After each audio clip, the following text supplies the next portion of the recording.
Kā visi, kur tie YouTuberi to dara, es nesaprotu. Tāds īgrauš.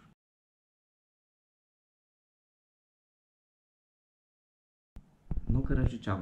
Esmu Dan Avangard un 100 gadu neredzējušies. Pēdējais video, kas bija noticis manā kanālā, bija par to, ka es tikko sāku testosteronu un kas tur.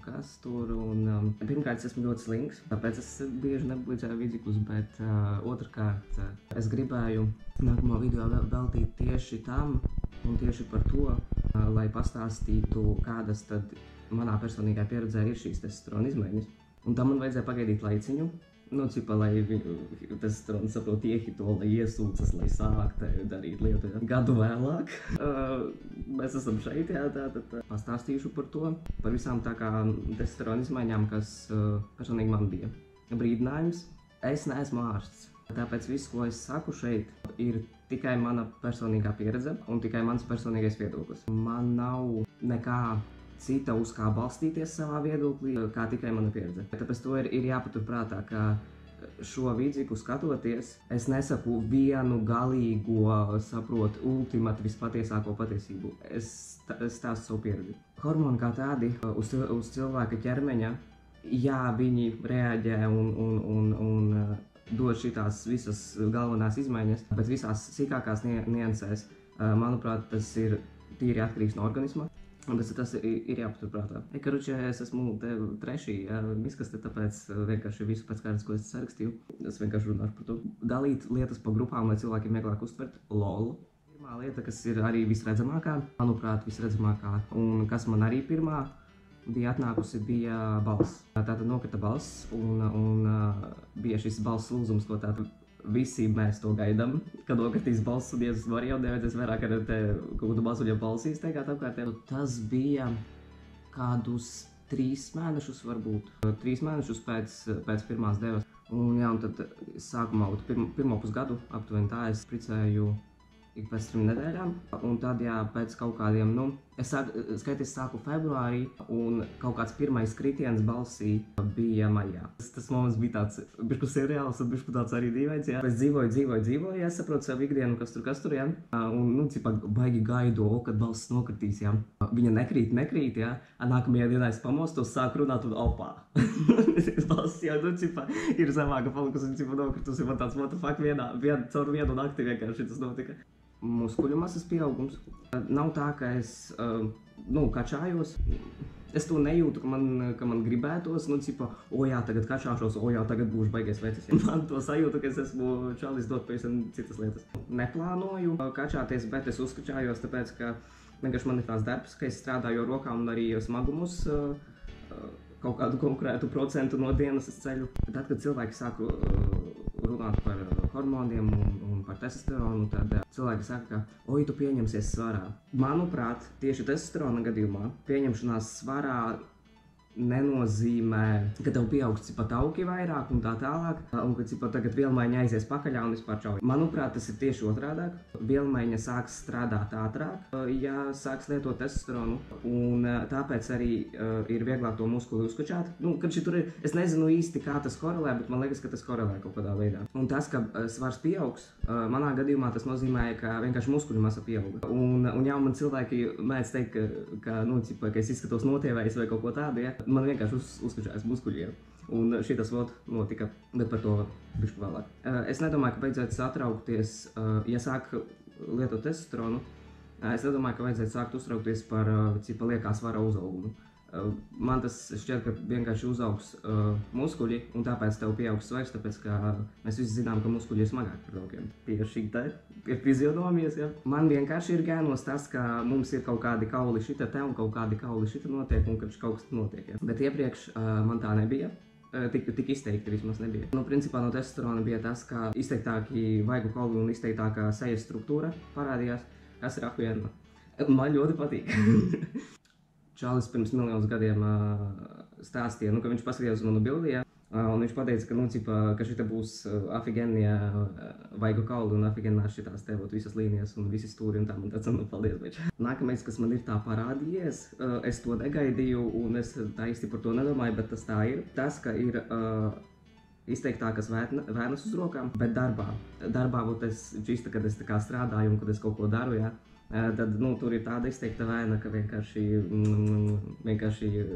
prieks skatīties, jā. Nu, karoče, šitien jau kaut kādi 20 mati aug, šitien jau kaut kādi, nezinu, 15, jā. Nav tā, ka kad es iedomājos, ka, sākšu testosteronu, būs baigi forši, jā, tagad baigā pārdaugs, jā. Nu, tā man nebija, jo, nu, bārda tikai tāda, nu, kā ekstra. Tas nebija tas galvenais, kāpēc es gribēju sākt vispār.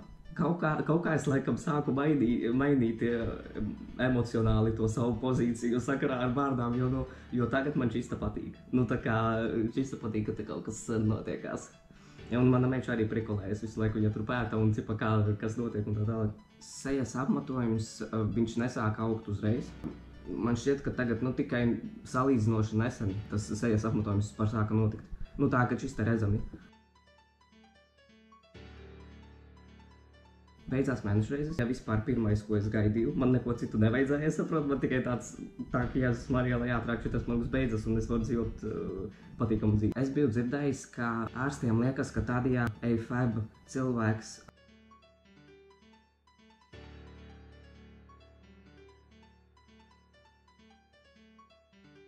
sāk testosteronu, tad viņš paliek neauglīgs.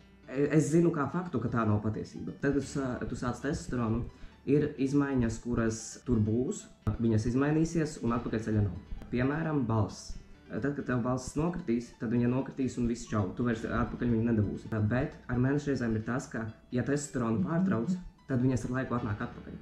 Vienkārši, ja jums ārsts šo saka, tad ārsts nav kompetents tieši šajā jautājumā. Cilvēki man jautāja, vai tagad pēc testosterona sākšanas man vairāk gribas ēst, jo, nu, cipa, ir tā lieta, ka tā kā čaļi ēd baigi daudz, un kas tur jau, un cipa, baigās tur porcijas un visu laiku, un bieži, un tā tālāk. Manā personīgajā pieredzē tas vairāk ir uz snekiem, man tas ir nekā būt pilnas maltītes, tagad 3 reizes dienā vai dot man ēst. Kad sāk testosteronu, tad notiek tas, ko angliski sauc growth. Klitors paliek lielāks un jūtīgāks. Ir šis uzskats, ka, kad tu sāc testosteronu, tad tavs libido aiziet debesīs. Ja? Nu, man nav ar ko tagad salīdzināt. Tāpēc, ka tad, kad es nebiju attiecībās, man par seksu bija pilnīgi vienalga. Līdz es sāku testosteronu, es arī sāku attiecības. Es esmu attiecībās, tad es mīlu. Un man seksuālā kaut kāda dziņa, kaut kāda gribēšana ir tikai tad, ja es reāli mīlu. Manu dzīvi tas nav tik ļoti ietekmējis, ka man tas libido ir pacēlies. Tieši tāpēc, ka es esmu attiecībās un mīlestība viņa plūst un, karoče, šitas te viss. Ja. Tās emocionālās izmaiņas. Cilvēkiem varētu likties, ka tad, ja tu sāc testosteronu, tad tu tagad sāksi palikt agresīvs, visu laiku dusmīgs, viss skaitinās un šitas te viss. Manuprāt, tā nav. Ja tevī iekšā kā cilvēkā ir krājušās gadu garumā apspiestas dusmas, tad sākot testosteronu, tas nāks ārā. Bet testosterons nebūs tas, kas tev tās dusmas radīs. Tā iekšējā agresija, kas cilvēkā ir, tā nebūs testosterona vaina, un testosterons nav tas, kas to ir radījis. Es esmu mierīgs cilvēks un vienmēr esmu bijis, un man ir pajāt par lietām, kas nav svarīgas, bet man ir svarīgas lietas, kuras man ir svarīgas. Ja? Tātad es reti dusmojos, jo es vienkārši neredzu jēgu dusmoties. Manī nekad nav bijusi šī agresija. Tāpēc, sākot testosteronu, man emocionālajā ziņā nekas nemainījās. Un es nesāku palikt agresīvāks, es nesāku palikt vieglāk aizskaitināms. Un, manuprāt, tas ir vairāk saistīts ar tavas pagātnes kaut kādām traumām un tavu iekšējo emocionālo pasauli, nekā tas būtu saistīts ar testosteronu kā hormonu. Un to vajadzētu paturēt prātā, ka, ja tu esi viskaste, tad tu būsi viskaste neatkarīgi no tā, vai tu sāksi testosteronu vai nē.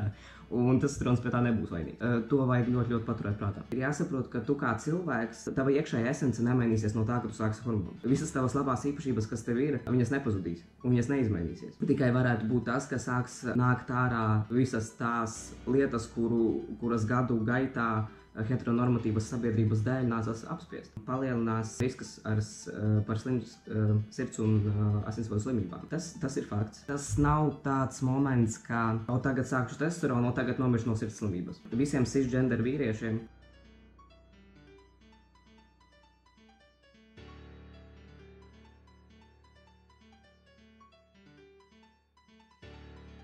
tas risks ir lielāks. Atšķirība ir tāda, ka viņi vienkārši piedzimst jau tajā kategorijā. Es nedomāju, ka vajadzētu sākt tagad baidīties vairāk par to.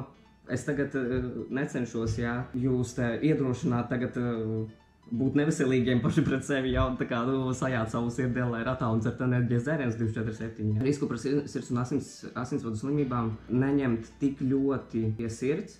Atcerēties par to, protams, lai menedžētu savu veselību un uzturētu sevi tonusā. Bet tā, ka tu tagad sāc testosteronu un tu tagad nomirsi, ar tādu galīgi nevajadzētu domāt šito vispār testosterona variantu un sirds un asinsvadu slimību. Tie tauki, kas ir uz ķermeņa, viņi pāriet uz tām vietām, kurās viņi būtu, ja cilvēks būtu piedzimis cisgender. Tas nozīmē, ka no krūšu rajona tauki pazudīs. Tāpēc izmērs paliks mazāk. Ko es vakar iedomājos, bija dabīgais ķermeņa aromāts. Ķermeņa aromāts ir mainījies. Ir šitas tipa, oi, čāļu ģērbtuves baigi voņī, kas tur, ja. Viņas voņī, tāpēc, ka organismā ir testosterons. Un testosterons to dabīgo aromātu uztais citādāku. Un vēl vairāk tas pastiprinās, tad, kad cilvēks svīst. Tā ir vienkārši bioloģija. Tā ir bioloģija un loģika, teiksim tā. Vajag iet dušā biežāk. Vienkārši vajag iet dušā biežāk un jāsāk ir vairāk par sevi rūpēties tad, kad tu sāc testosteronu.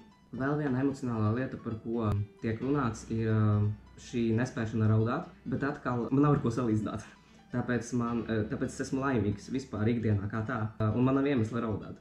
Es salīdzinoši nesen biju bērēs, tur es raudāju, tāpēc es pieņemu, ka manā gadījumā atkal tas nav tik ļoti krasi izmainījies. Mani joprojām aizkustina ļoti skaista mūzika vai mūtenes. Nevajadzētu atkal tik ļoti baidīties no tā, ka tu tagad nespēsi raudāt. Un atkarībā no tā, kas tu esi kā personība, kas tu esi kā cilvēks, tad tur arī palielinās risks vai samazinās risks par to, cik ļoti krasi varētu kaut kādas lietas izmainīties. Vēl viena lieta, kas notiek ar ķermeni, ir šitas te kauliņš. Viņš korčē paliek izteiksmīgāks un viņš tur arī tā kā rodas. Kauliņš ir izteikt tā, ka seja ir, bārda aug, balss krīt, tā kā viss čikriekā. Ar testosteronu viss ir baigi krūta. Es jums atvečāju. Ja jūs esat AFAB zem trans kaut kāda umbrella term, tad noteikti ir vērts. Dzīve paliks afigennāk, es jums atvečāju. Vēl lieta, ko es esmu dzirdējis diezgan bieži, ir šis pieņēmums, kā hormonus dzer. Tā ir lieta ar estrogenu. Lai lietotu estrogenu, viņu lieto tabletēs, viņu dzer katru dienu. Bet ar testosteronu visbiežāk ir tieši špricēšana muskulī.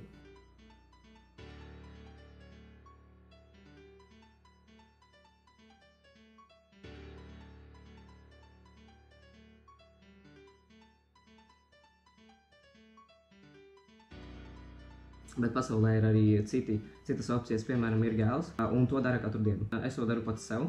Sākumā bija riktīgi tā kā mīzīgi, jo ir bīstami, ja hormoni nokļūst asinsritē. Tāpēc viņus vajag muskulī špricēt, lai muskulis uzsūc un tad izdala pa visu ķermeni. Špricēt principā var jebkurā muskulī.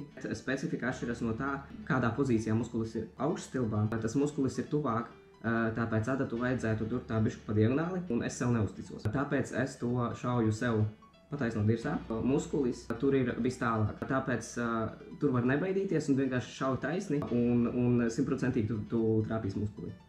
Šodienai ir viss. Ja jums ir kādi jautājumi vai kaut kādi precizējumi, rakstiet komentāros, mēģināšu atbildēt no savas pieredzes.